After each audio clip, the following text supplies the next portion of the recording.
Guys, welcome back. Mac Rollins Zen Cop here. Thank you for listening and thank you for being here. This is episode 14 here on Spotify and episode 27 if you are listening on YouTube. And this episode is brought to you by no one. That's right. I have no sponsors, no endorsements of any kind. All of this is on my own time and my own dime. And that is why it is so important for everyone to like and subscribe. If you dig the content, tell your friends, tell your coworkers.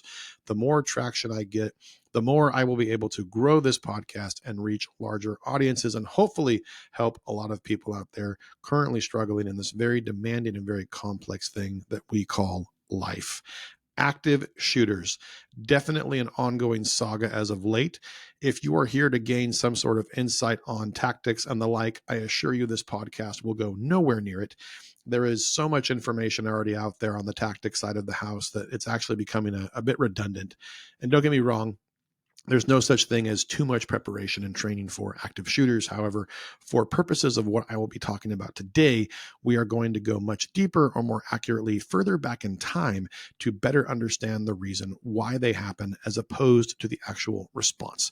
Just like everything else, active shooters are not born, they are created over time. And quite frankly, I'm getting pretty sick and tired of all of these talking heads coming out of the woodwork every time we have an incident, and then they quickly disappear after the dust settles. The only way we are going to be able to ever address the active shooter crisis effectively is when we start understanding that these individuals do not simply wake up one day and decide, hey, I want to kill. It is a very lengthy process, and sometimes a process that can take years for these people to truly decide that they actually want to carry out an act of violence. The term active shooter itself has become a dinner table speaking point.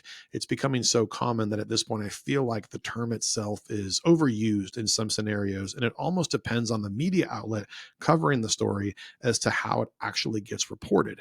More times than not, it will get used as a speaking point about gun control, and depending on the suspect's race, gender, and political affiliation, that will absolutely dictate just how far certain media outlets will go in terms of the information they supply to the public.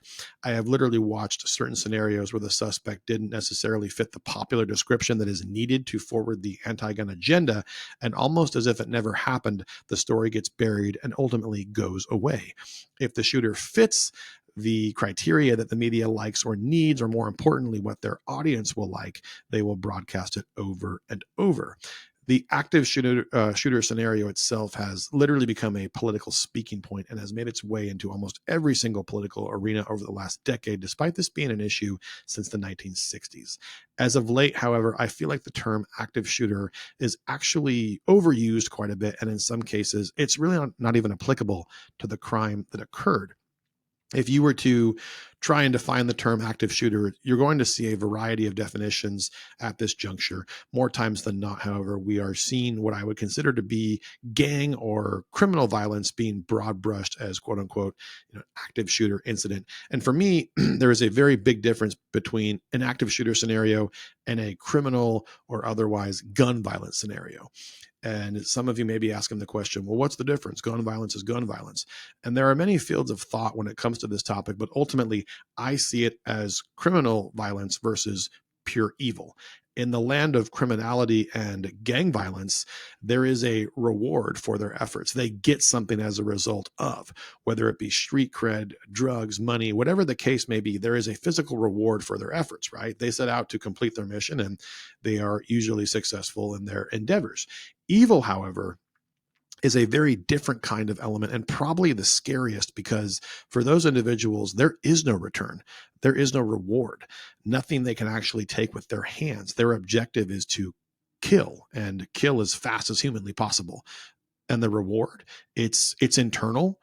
It soothes the pain or it creates happiness. There is a release of some kind within them, but again, nothing that they can physically take with them when they leave. The reward is death.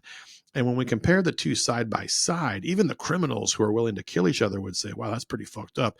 So when we hear those words, active shooter, it automatically makes us think that there is a lone gunman, probably a white male adult between 18 and 25 years old, carrying an AR-15 who is going to kill as many kids as possible. Has that happened before? Absolutely, but far less than what people think. Personally, I don't really see a benefit in profiling any of these active shooters because the inconsistency is so widespread when we look at every individual side by side. There are quite literally people of every creed, race, religion, and more importantly, very diverse political affiliations where individuals have carried out mass acts of violence against the public with almost no consistent target other than a breathing human. The most common theme among them, obviously, is violence, but their reasoning and sometimes complete lack of reasoning are all very different. And I know there are some of you right now who are saying, well, a lot of these attacks are, these attacks are racially motivated. I would agree that, yes, there are some that are racially motivated. However, the reason why you think that is because those are the shootings that are covered day in and day out by the mainstream media after they occur. I have seen a variety of other shootings that were far more catastrophic and violent than any of the ones that were heavily publicized by the media. And the majority of those shooters had no ties to any sort of racial motivation. In fact, some of them were actually operating on a belief system that rejected both parties and shared no hatred towards anyone specifically, but rather a hatred for mankind overall. The commonalities that we need to seek and concentrate on are the ones that involve the shooter's childhood, their social standing, a history of bullying, a parental structure or lack thereof, and very importantly, medication. But I think the biggest problem that we have in regards to active shooters is that there is very little reason spent on the reason, or excuse me, very little time spent on the reason why. Even if there isn't a reason at the time or they didn't write a manifesto explaining why, there is something that happened along the way that made this individual choose to go down this road. And the likelihood of those shootings being a knee-jerk reaction is highly unlikely. And for those scenarios that do take place that are based on a spur of the moment reaction, the shooters themselves are very ill prepared, and more times than not, the incident is stopped long before it actually takes place, or if it takes place at all. They are rarely successful in actually ending human life, and a lot of those shootings are actually stopped before they even get the forethought to do it. And sadly, those don't make the nightly news. But I can personally attest to my agency, as well as neighboring agencies and agencies across the nation, for that matter, that have successfully stopped an active shooter incident from happening because they chose to identify certain leads, or they were given certain, privileged information that was reported or whatever it was, but ultimately they acted on them and stopped it from occurring. Sometimes, however, certain things go ignored or unreported, and the worst case scenario actually takes place. Post scenario, however, is probably some of the most chaotic few days ever imaginable. And it is probably one of the worst times to discuss any type of plan for the future because everyone will be operating on an emotionally driven response. Something that I always say is, when's the best time to plan for an earthquake? Well, during the earthquake is not ideal. Unlike earthquakes, however, active shooters are far more predictable than the shifting of the earth, as disturbing as that sounds. And this begs the question, how do we get ahead of it? Or ideally, how do we stop it? And how do we stop it long before it actually happens? I have been a student of violence for many years, and in particular, I have studied and researched active shooter incidents, both past and present. And I believe that the answer to much of what we are facing lies in the fact that society thinks this is a new issue. In fact, most people, if you ask them, would say Columbine was the first active shooter incident in America, and they would be wrong. Many people have never heard of the Texas Tower incident, and that's because many people think that active shooters are a new issue, when in fact, as stated previously, they have been around much longer than people think. I'm going to talk about a man named Charles Whitman. Charles was born in 1941 and grew up in the state of Florida. He was not born into a family or living circumstance that would, by today's standards, have him destined to become one of the first active shooters in U.S. history. There are many commonalities when we look at the recipe that it takes to create an active shooter, and almost all of them are identical. However, Charles lived a fairly normal life, and his childhood, with the exception of a very abusive father, it was quite normal. His father was a perfectionist and was never satisfied with his oldest son's accolades. His father would often have violent outbursts and battled anger issues and depression, and Charles scored an IQ of 139 at 6 years old. He mastered the piano by age 9 and was even one of the youngest Eagle Scouts in U.S. history. The one commonality that Charles and his father shared was his natural ability to be a talented marksman with a rifle.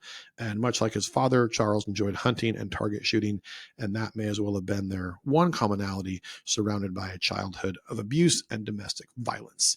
When he was 18, Charles enlisted into the U.S. Marine Corps to escape his father and would later attend the University of Texas, where he would meet his wife and study mechanical engineering. And in the year 1966, a very important year, Charles was 25 years old, and prior to his shooting, Charles complained of thoughts of violence and sometimes fits of rage. And like his father, he was prone to extreme bouts of physical violence that he did not understand. Charles actually sought out mental health treatment and visited with several doctors and was ultimately prescribed a variety of medications. And the medication part is important because it is the one single commonality with all active shooters, with the exception of the gun itself. And at 6:45 p.m. on July 31st, 1966, Charles began typing a suicide note. And among other things, he wrote, and I quote, "I do not really understand myself these days. I am supposed to be an average, reasonable, intelligent young man. However, lately, I cannot recall when it started, I have been a victim of many unusual and irrational thoughts. After one session, I never saw the doctor again, and since then I have been fighting my mental turmoil alone, and seemingly to no avail. After my death, I wish that an autopsy would be performed on me to see if there is any visible physical disorder." End quote. After noting that he planned to kill his wife, he also wrote, and I quote, "I don't want her to have to face the embarrassment my actions would surely cause her. I truly do not consider this world worth living in, and am prepared to die. And I do not want to leave her to suffer in it alone. Similar reasons provoked me to take my mother's life." End quote. Sometime after midnight, Charles visited his mother's apartment where he murdered her. He then returned home to his residence and killed his wife on August 1st around 3 a.m. He stabbed her to death while she was sleeping.